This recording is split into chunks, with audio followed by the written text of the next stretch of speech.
In this video we're going to be creating categories and subcategories. So the first thing we do is go to Catalog and Categories. We go over here and we click on Insert. Now we have to give our category a name, and the name of our category is T-shirts. So there we have T-shirts. Now the meta tag description is basically the description that the search engine sees for your category, and I've already come up with something, and here I'm saying Fearless.com supply great value custom printed T-shirts to buy online at low prices. We offer high quality yet cheap T-shirts with fast delivery and no minimum order. Now an important thing to do here is to try and incorporate our category name into our meta tag description in a couple of places if we can, while trying to ensure that it doesn't look forced. As you can see, I've incorporated in here twice, and the search engines love this. Also, the description you put in here will appear in search results. Not all of it will appear, just the first 25-30 words approximately. So let me just go over to Google and do a search for fearless.com/t-shirts and show you what I mean. So apart from the two adverts here at the top, because we entered the exact page name in the search box on Google, our t-shirt category is the number one in the search result. So as you can see here, the first approximately 26 words appear here as our description. So again, this is very good for converting searchers to click-throughs to the site. So if you describe this category in such a way, anybody searching that comes across the result, this may help them to decide to go to your page and potentially become a customer. Now, meta tag keywords. These are to help us get found in search engines. So we put in relevant keywords to this category only. So I'm going to put in t-shirts as a keyword because it is highly relevant. Every time you put in a keyword in here, or keyword phrase, you separate it with a comma. So I'm going to put in another one here now, and it's t-shirts, but it's t-shirts with a t-shirts and again a comma. Now I'm going to put in t-shirt, comma, and I'm going to also put in t-shirt. These are something that only search engines will see. They're not going to be visible to your potential customers. Now, a description of our category down here. This is the description that will be in our category at the top of our category page. I'll give you an example of that. Over here on the demo store, we have our example here of our typed in description, and this is above our category, our list of products. Now finally, on our description here, I've basically copied the meta tag description, and for search engine purposes it's great to have the same description here as the meta tag description. So from a search engine point of view, t-shirt has been mentioned in the category name, it's been mentioned twice in the meta tag description, it's there in the keywords, and now it's also here in the description. Then we go into the data tab. This is the parent field here, and there's nothing to choose from here at the moment as we don't have any parent category set up. Filters, then again, we don't have filters set up at the moment. Filters are covered in a separate video, so we'll be coming back to that in that video.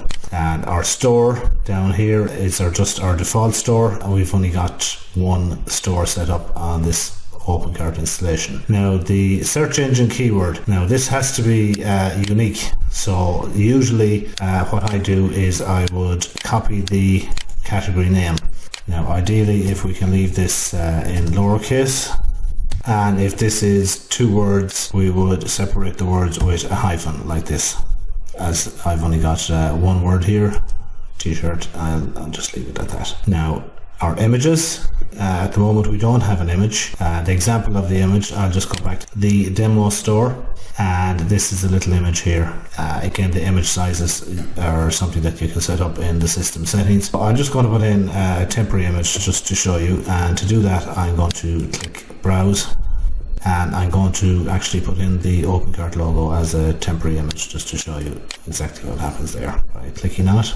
Now Top here refers to the horizontal navigation bar on the home page. The example of that is, I'll just go back to the demo store here, and this is your horizontal navigation bar here. So by ticking on top, our category will be displayed in the top horizontal navigation bar. Now the number of columns is basically referring to, for instance, I'll go back to the demo store again, is the columns for the subcategories. There is one column for the subcategory here under components, and under the MP3 player there is 4 columns. So we can set how many columns we want. If the MP3 player category had 1 column selected, then all those items will be just shown in 1 column as it is here with components. So I would leave mine at 1 column because that's going to be relevant to me. Now the sort order currently is at 0, and it's always a good idea to set the sort order the way you want it. So the sort order would be from left to right, 1, 2, 3, 4, 5, 6, 7, 8, etc. I'll set the sort order for t-shirts to 1, so it's always going to be there on the left. Now 0 is the default setting for the left, so if I put another category in and I don't put a number in it, it will be the first one on the left. The status then, we can switch on or off our categories by clicking enabled or disabled. So this is just showing us here that it is going to be enabled from the off here. Now design, the layout override would refer to laying out a category in a specific manner, which we have covered in a different video. So we just leave this blank at the moment. Then we just click save, and we get the success, you've modified categories message here, and as we can see we have a category created, t-shirts. So let's just go to our storefront, and by clicking up here, and now as we can see our horizontal navigation banner has appeared, and with t-shirts. So we can click into t-shirts, and as we can see we have just our temporary image we uploaded, and here is our description. Now next I'm going to move on to subcategories. And basically subcategories are created in the same way as a category in catalog and categories, and we just click on the insert.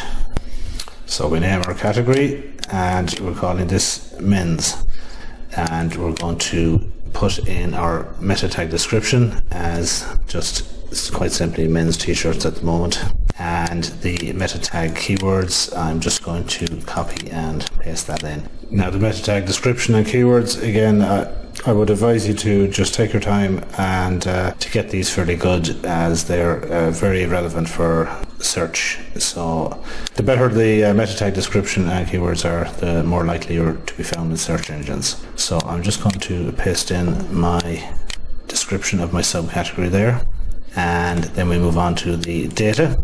Now in the parent category we just click in here, and we know that we want to put this into t-shirts, so we just start typing t-shirts, and parent category t-shirt here just drops down, so we click there. Again, filters aren't covered here, and search engine word here I think we should put in men's hyphen t-shirts. The hyphen here is very important. Again, we can add an image here if we want to. If we tick it here, it will be shown in the top menu bar, so we're not going to tick it here, we're going to leave this out at the moment. Again, the same thing applies here with the columns and the sort order, so I'm going to sort that order as 1.